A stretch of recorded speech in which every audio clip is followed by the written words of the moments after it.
Status is a social position in society, and each individual holds many different statuses. So, for example, you would act differently when you're in the son or daughter status with your parents as opposed to the student status with your professors, and even when you're in the friend status with your peers. So, statuses really affect the different types of interactions we have. And in some situations, people are equal. So, let's take a look at this situation right here. This is you, and this over here is your friend. So in this situation, you're equal. So you would feel comfortable negotiating with your friends and talking things out. For example, if you both carpooled to school together and you were roommates, then you may say, hey, I'll drive today if you drive tomorrow. So you're negotiating with them as equal peers. So that's a friend status. That's one example. And in another situation, let's say we have this situation right here. This is you, and then now you have a flat head, and then that's your professor. So professor. In this situation, you hold an inferior status, so you would be more respectful to the professor because he has the position of power here. So in this situation, you would hear their opinions first, and you wouldn't be so quick to ask favors. Now, maybe in the same school where you go to, you're over here now, and you're the president of an organization, and these are your members.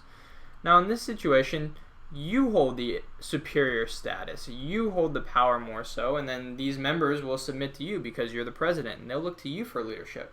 So you can see how these three different situations can affect the ways that you interact with others. Now let's take a little more in-depth look. There's two types of status that we really want to cover today. And then in some situations, people have no control over the statuses they hold, and these statuses are called ascribed statuses here. So ascribed statuses.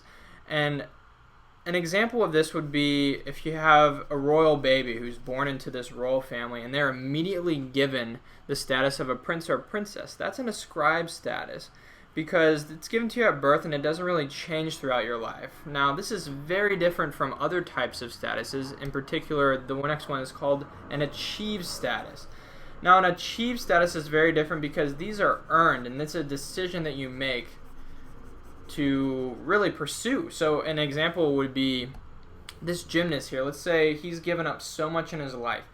He has gone and he's trained, he's been homeschooled, he's really done a lot in his life to try and get to the Olympics, but eventually he makes it. And it's all due to his hard work and dedication. Now, that's an achieved status because it's earned. So he's earned the right to be called an Olympian. Now, you may be asking yourself, as I was, well, that's cool, I know about statuses. How can I use any of this?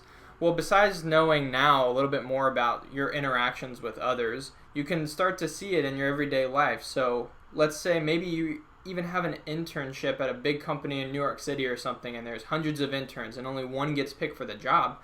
Now, if you get picked for the job, you'll say, hey, well, maybe I'm in this inferior status, similarly to when you were with the professor. So now you'll have more practical knowledge that you can really use in the real world because you can say, hey, well, that's cool, I'm offered this, but now may not be the best time to ask for a raise already when I should just be lucky to be getting this job. So really to give you sort of a toolkit to interact with others.